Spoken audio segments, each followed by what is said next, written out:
नमस्कार दोस्तों, आप देख रहे हैं आहट एक अनहोनी की, आपके दोस्त कश्यप के साथ। दोस्तों, अगर आपने अभी तक मेरी चैनल को सब्सक्राइब नहीं किया तो कर लीजिए, ताकि आपको मेरे वीडियोस के नोटिफिकेशंस मिलते रहें। मैं आप लोगों के लिए रोज़ ही नए वीडियोस पोस्ट करता हूं। दोस्तों, आज की हमारी कहानी का शीर्षक है हॉन्टेड जंगल। हर्ष एक फॉरेस्ट ऑफिसर है और उन्होंने अपनी यादें ताज़ा करते हुए ये बात बताई कि जूनागढ़ के जंगलों में उनकी एक बार पोस्टिंग हुई थी, जहां उन्हें रहने के लिए एक क्वार्टर मिला था जो जंगल के अंदर ही था, लेकिन वेल फर्निश्ड और वेल मेंटेन्ड बड़ा घर। हर्ष उस समय अकेले ही अपनी ड्यूटी ज्वाइन करने के लिए गए थे और उनकी फैमिली साथ नहीं ले गए थे। उस वक्त हर्ष को एक दिन किसी लड़की का फ़ोन आया जो आवाज़ से गांव की कोई अनपढ़ लड़की या आदिवासी प्रतीत हो रही थी। उसने हर्ष से कहा कि साहेब, जंगल माणहू भेगा थया से हावजनो शिकार करवा, तमे जल्दी न्या पहुंको। मतलब कि साहब, जंगल में लोग इकट्ठा हुए हैं शेर का शिकार करने के लिए, आप जल्दी पहुंचिए। हर्ष जी तुरंत गाड़ी और अपने साथ कुछ फॉरेस्ट गार्ड्स को लेकर के तुरंत जंगल में रवाना हुए। कुछ दूर जाकर ही उन्होंने लोगों को इकट्ठा देखा और वो लोग भी हर्ष जी को देखकर तुरंत वहाँ से भाग खड़े हुए। वे लोग शेर को मारने का ट्रैप लगा रहे थे। हर्ष को खुशी हुई कि आज किसी के कॉल से हम शेर का शिकार होने से बचा सके, लेकिन हर्ष खुद शिकार होने वाले थे, ये उन्हें कहाँ पता था। दोस्तों, हर्ष जी वहाँ से वापस ऑफिस गए और शाम को घर पहुँचे, तब पूरा घर उन्हें साफ सुथरा सजा हुआ मिला। उन्होंने सरवण से पूछा तो उसने कहा कि मुझे लगा सर आप खुद ही घर सजा के चले गए होंगे। रात को सोते वक्त हर्ष जी को लगा जैसे उनके बेडरूम में कोई है जो उन्हें लगातार देख रहा है।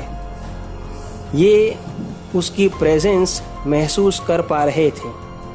सुबह उठते ही बेड टी मिली और नहाने के बाद तुरंत हर्ष का मनपसंद नाश्ता। यह देखकर हर्ष को कुछ शक सा होने लगा कि यह सब कौन कर रहा है। नौकर को पूछने पर उसने कहा कि सर, जब मैं आया तब यह सब तैयार था। उसी दिन हर्ष जी की पत्नी भी उन्हें सरप्राइज देने के लिए वहां आ गई और तब शुरू हुआ असली खेल।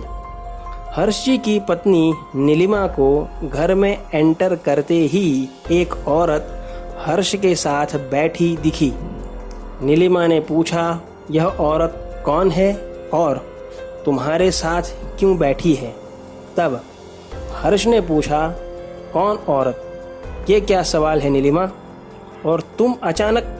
तभी उस औरत ने चिल्लाकर नीलिमा से कहा कि अभी यहाँ से चली जा, वरना तुझे अभी मार डालूंगी।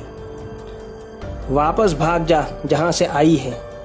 यह बात घर में सभी को सुनाई दी, लेकिन सिर्फ नीलिमा उसे देख सकती थी और कोई नहीं।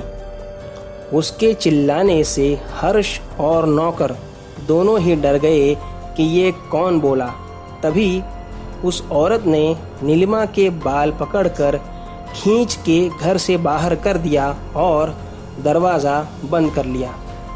यह देखकर हर्ष काफ़ी हैरान हुए और समझ गए कि ज़रूर ये कोई ऊपरी हवा का मामला है। हर्ष जी ने उस औरत से पूछा कि तुमने मेरी पत्नी को क्यों बाहर किया। तब उस औरत ने चिल्लाकर कहा कि एक औरत से तेरा पेट नहीं भरता क्या, जो तुझे 2 चाहिए। ऐसा कहने पर हर्ष मारे डर के बोल ही नहीं पा रहे थे, लेकिन नौकर जंगल में जाकर आदिवासियों से मिला और उनसे बात की कि ऐसा सब साहब के साथ हो रहा है। तब तक वह औरत इतना गुस्सा हो चुकी थी हर्ष के ऊपर कि उसने दरवाज़ा खोल के नीलिमा को घसीट कर मारना शुरू कर दिया। नीलिमा मार के कारण बेहोश हो गई। तभी आदिवासी कबीले से एक आदिवासी जंगल की स्थान देवी की माला बनाकर लाया था, जो उसने हर्ष के गले में डाल दी और नीलिमा को भी पहना दी। नीलिमा को लोग अस्पताल ले गए, जहां धीरे धीरे उसकी तबीयत ठीक हो गई और हर्ष जी का भी पीछा छूट गया उस डायन से। दोस्तों, कैसी लगी आपको हर्ष जी की यह कहानी, मुझे कमेंट बॉक्स में ज़रूर लिख कर बताइए। मिलते हैं अगले वीडियो में, तब तक के लिए स्टे सेफ। Thank you.